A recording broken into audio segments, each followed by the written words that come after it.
Welcome to the Sports Trigger. I'm Jared with my co-host Travis. Here to ignite your day.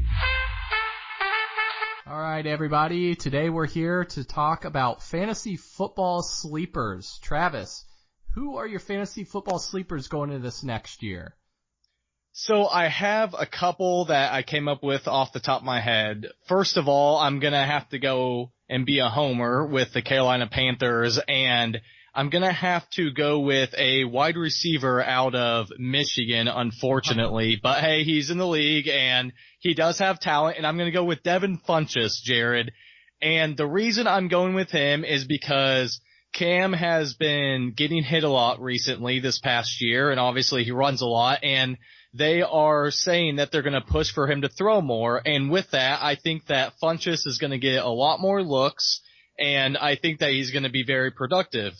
A second one that I came up with is with the New York Football Giants. His name is Paul Perkins at running back. Paul Perkins. And, you know, I think last year he had a pretty decent year. He had a couple hundred yards rushing. He was behind Rashad Jennings, and then Rashad got banged up, so he got some PT. But I think that Perkins, especially with Brandon Marshall now being there, maybe that'll free up some space in the front to where he has some running room. And I'm not going to say he's going to have a spectacular year, but I could see him hovering around 1,000 yards and possibly around 12 touchdowns. What do you think? What do you think on the fantasy football front line? This is an interesting point because, he's a little more versatile than Greg Olsen was really there. So I'm not exactly sure of Greg Olsen's stats. I had him on my fantasy squad a few years ago, and he'd be good. I'd say the 6 to 10 point range, but Funchess, I'm a huge Michigan fan, so I watched him when he was there. I think he's a little more athletic, and so you could get, I guess you could run 70 to 100 yards maybe in a touchdown. Is that what you're looking at to get around like that 10 to 13 points out of your tight end or receiver? Is he officially designated as a receiver, or is it a tight end right now? Yeah, I definitely think they have him as a wide receiver. He was that combo coming out of college, but they've officially designated him as a wide receiver now. Yeah, I could see him getting to that 10 to 13 point range. I'm not sure about your other selection there in New York Giants. Was he a good receiver as well? Because I'm thinking of PPR leagues and a lot of running backs in general. If they can't catch out of the backfield, they're not going to be in there on third down. Now, the Giants' backfield situation hasn't been the greatest, so they're obviously looking for someone to step in there. So is he somebody not only that's going to get you rushing yards and maybe a rushing touchdown, or is he also going to be able to provide that catching out of the backfield for screens and get you some yards maybe if you're in a PPR league, or just the extra receiving yards in general?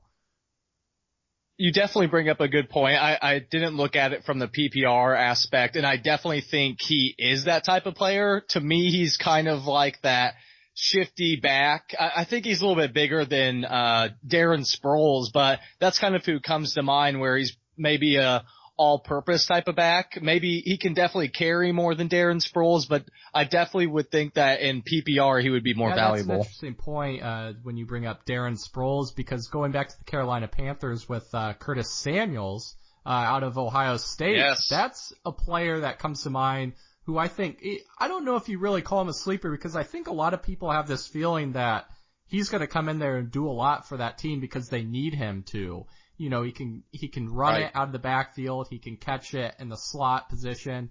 He could be a very dangerous player, and I think he'll be very versatile. But I didn't pick him as a sleeper. I just thought, since you mentioned Darren Sproles, that I'd bring him up.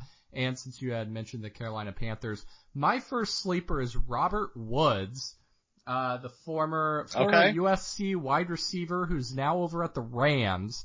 And I just see, he's a big target. He had over 600 yards receiving last year, over a 12-yard per reception average as well. The Rams haven't really had a great wide receiving core lately. I mean, and Tavon Austin, he's a good utility player. He could probably mold more into his true form of catching it underneath routes. And now you have Robert Woods, who can kind of force the issue in the deep ball. So I think he's going to be able to shake loose there. He's a big target inside the red zone as well. I see him kind of sneaking in for the Rams and putting up some big numbers. I think he's a good sleeper there. And I think a lot of people have kind of forgotten the Rams. I mean, in the last few years, it's been like, oh, why would I choose a Rams player? Because their offense has been terrible. Their team's been terrible. But I think Robert Woods can really slice in there and provide really good value at the wide receiver slot there.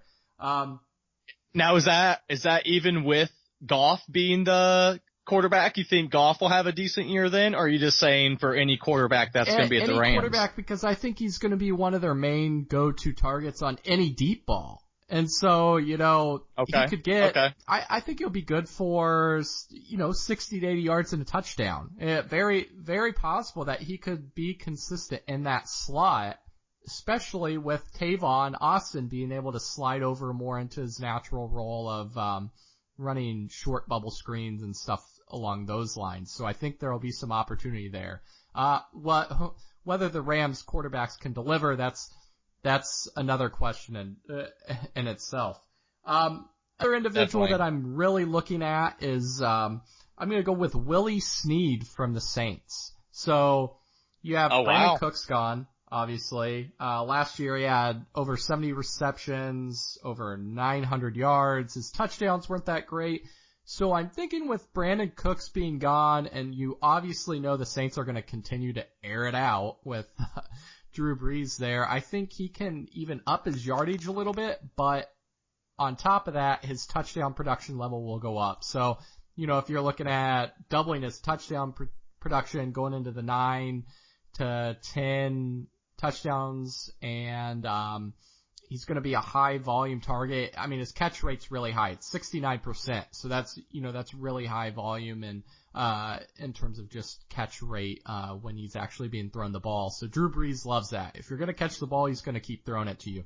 So those are my two main sleepers. And with that being said, guys, thanks a lot for joining us on the Sports Trigger for Fantasy Sleepers. And until next time.